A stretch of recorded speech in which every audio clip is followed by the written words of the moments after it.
ಸ್ನೇಹಿತರೆ, ಕೊನೆಗೂ ಗೃಹಲಕ್ಷ್ಮಿ ಯೋಜನೆಯ 12 ಮತ್ತು 13ನೇ ಕಂತಿನ ಹಣ ಬಿಡುಗಡೆಗೆ ದಿನಾಂಕವನ್ನ ಫಿಕ್ಸ್ ಮಾಡಿದ್ರು.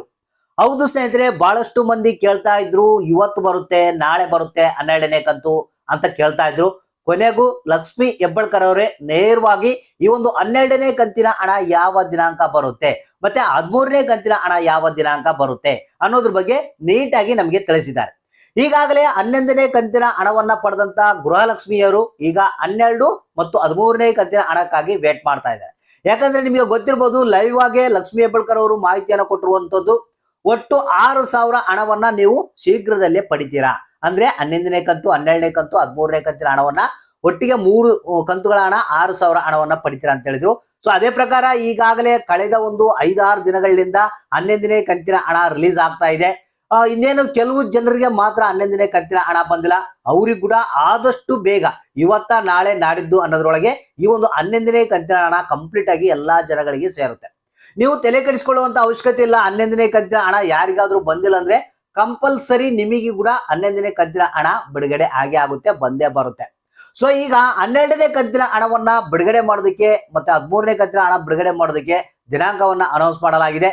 ಯಾವ ದಿನಾಂಕದಂದು 12 ಮತ್ತು 13ನೇ ಕಂತಿನ ಹಣ ಬರುತ್ತೆ, ಯಾರಿಗೆಲ್ಲ ಮೊದಲು ಬರುತ್ತೆ, ಆಮೇಲೆ ಯಾರಿಗೆ ಬರುತ್ತೆ, ಯಾವ ಜಿಲ್ಲೆಗಳಿಗೆ ಮೊದಲು ಬರುತ್ತೆ ಅನ್ನೋದ್ರ ಬಗ್ಗೆ ಇಲ್ಲಿ ಮಾಹಿತಿಯನ್ನ ಹೊಸ ಅಪ್ಡೇಟ್ ನಲ್ಲಿ ನಿಮಗೆ ತಿಳಿಸ್ಕೊಡ್ತಾ ಇದೆ. ಈಗ ನೀವು ಮಾಡ್ಬೇಕಾಗಿರೋದು ಕೆಲಸ ಒಂದೇ, ಯಾರ್ಯಾರು ಗೃಹಲಕ್ಷ್ಮಿಯರು ಏನಿದ್ರ ಈ ಒಂದು ಮಾಹಿತಿಯನ್ನ ಪೂರ್ತಿಯಾಗಿ ನೋಡಿ, ಜೊತೆಗೆ ಆದಷ್ಟು ಮಂದಿಗೆ ಈ ಒಂದು ಮಾಹಿತಿಯನ್ನ ಶೇರ್ ಮಾಡೋದಕ್ಕೆ ಟ್ರೈ ಮಾಡಿ. ಯಾಕಂದ್ರೆ ಪ್ರತಿಯೊಬ್ಬರಿಗೂ ಈ ಒಂದು ಮಾಹಿತಿ ಗೊತ್ತಾದ್ರೆ ಚೆನ್ನಾಗಿರುತ್ತೆ. ಯಾಕಂದ್ರೆ ನೀವು ಗೊಂದಲಕ್ಕೆ ಒಳಗಾಗಬಾರ್ದು, ಯಾವಾಗ ಬರುತ್ತೆ ಯಾವಾಗೆಲ್ಲ ಅಂತ ತಿಳ್ಕೊಂಡ್ರೆ ನಿಮಗೆ ಅನುಕೂಲ ಆಗುತ್ತೆ. ಬನ್ನಿ ಸ್ನೇಹಿತರೆ, ಈ ಒಂದು ಹೊಸ ಅಪ್ಡೇಟ್ ಅನ್ನ ನಿಮಗೆ ತಿಳಿಸ್ಕೊಡ್ತಾ ಇದ್ದೀನಿ. ಹೌದು ಸ್ನೇಹಿತರೆ, ಬೆಳ್ಳಂಬೆಳಗ್ಗೆನೆ ಇವತ್ತ ಹೊಸ ಅಪ್ಡೇಟ್ ಬಂದಿರುವಂತದ್ದು. ಯಾಕಂದ್ರೆ ಈಗ 12 ಮತ್ತು 13ನೇ ಕಂತಿನ ಹಣ ಯಾವಾಗ ರಿಲೀಸ್ ಆಗುತ್ತೆ, ಯಾವ ದಿನಾಂಕದಂದು ಗೃಹಲಕ್ಷ್ಮಿಯರ ಖಾತೆಗೆ ಬಂದು ಸೇರುತ್ತೆ ಅನ್ನೋದ್ರ ಬಗ್ಗೆ ಹೊಸ ಅಪ್ಡೇಟ್ ಬಂದಿದೆ.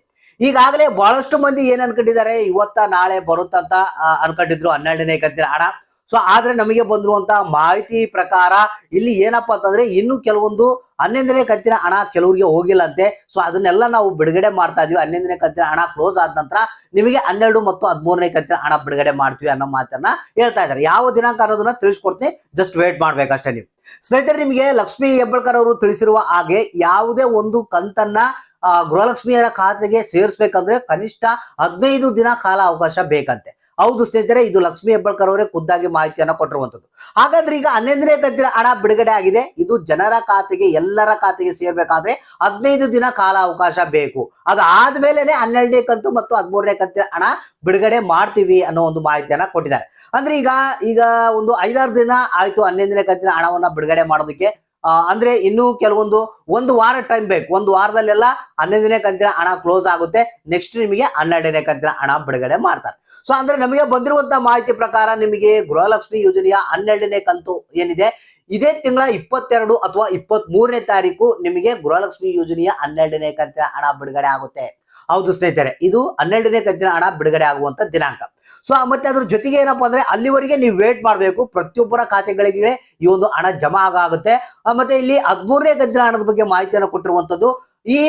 ಈ ತಿಂಗಳ ಕಳೆದ್ಮೇಲೆ ನೆಕ್ಸ್ಟ್ ತಿಂಗಳ ಏನಿದೆ ನಿಮಗೆ ಏನು ಆಗಸ್ಟ್ ಆದ್ಮೇಲೆ ಸೆಪ್ಟೆಂಬರ್ ಏನ್ ಬರುತ್ತೆ, ಸೆಪ್ಟೆಂಬರ್ ಫಸ್ಟ್ ವೀಕ್ ನಲ್ಲೇ ನಿಮಗೆ 13ನೇ ಕಂತಿನ ಹಣವನ್ನ ರಿಲೀಸ್ ಮಾಡ್ತೀವಿ ಅನ್ನೋ ಒಂದು ಮಾಹಿತಿಯನ್ನ ತಿಳಿಸಿರುವಂತದ್ದು. ಒಟ್ಟಾರೆಯಾಗಿ 6,000 ಹಣ ಪ್ರತಿಯೊಬ್ಬರ ಖಾತೆಗೆ ನಾವು ಜಮಾ ಮಾಡೇ ಮಾಡ್ತೀವಿ. ನೀವು ಕಾಯ್ಬೇಕಷ್ಟೇ ಇದಕ್ಕೆ. ಯಾಕಂದ್ರೆ ಒಂದು ಕಂತು ಹಣ ಜನರ ಖಾತೆಗೆ ಸೇರ್ಬೇಕಾದ್ರೆ ಕನಿಷ್ಠ 15 ದಿನ ಕಾಲಾವಕಾಶ ಬೇಕಂತೆ. ಬ್ಯಾಂಕ್ ರೂಲ್ಸ್ ಪ್ರಕಾರ ಇಂತಿಷ್ಟು ಹಣ ಬಿಡುಗಡೆ ಮಾಡುವಂತ ರೂಲ್ಸ್ ಇರೋದ್ರಿಂದ ನಿಮಗೆ ಸ್ವಲ್ಪ ಕಾಲಾವಕಾಶ ತೆಗೆದುಕೊಳ್ಳುತ್ತೆ ಅಂತ ಹೇಳಿದ್ದಾರೆ. ಸೊ ಹಾಗಾದ್ರೆ 6,000 ಹಣ ಪಡಿಬೇಕಾದ್ರೆ ನಿಮಗೆ ನೆಕ್ಸ್ಟ್ ಮಂತ್ ಫಸ್ಟ್ ವೀಕ್ ವರೆಗೆ ನೀವು ಕಾಯಲೇಬೇಕಾಗುತ್ತೆ. ಮತ್ತೆ 12ನೇ ಕಂತಿನ ಹಣ ಬಂದು ಇದೇ ತಿಂಗಳ 22 ಅಥವಾ 23ನೇ ತಾರೀಕಿನಂದು ನಿಮ್ಮ ಖಾತೆಗಳಿಗೆ ಇಲ್ಲಿ ಜಮಾ ಆಗುತ್ತೆ. ಸೊ ಹಾಗಾದ್ರೆ ಇನ್ನು ಯಾರಿಗೆ ಈ ಒಂದು 11ನೇ ಕಂತಿನ ಹಣ ಬಂದಿಲ್ಲ ಅನ್ನೋದನ್ನ ತಪ್ಪದೆ ಕಮೆಂಟ್ ಬಾಕ್ಸ್ ಮುಖಾಂತರ ತಿಳಿಸಿ. ಮತ್ತೆ ವೇಟ್ ಮಾಡಿ, ನಿಮಗೂ ಕೂಡ 11ನೇ ಕಂತಿನ ಹಣ ಜಮಾ ಆಗುತ್ತೆ.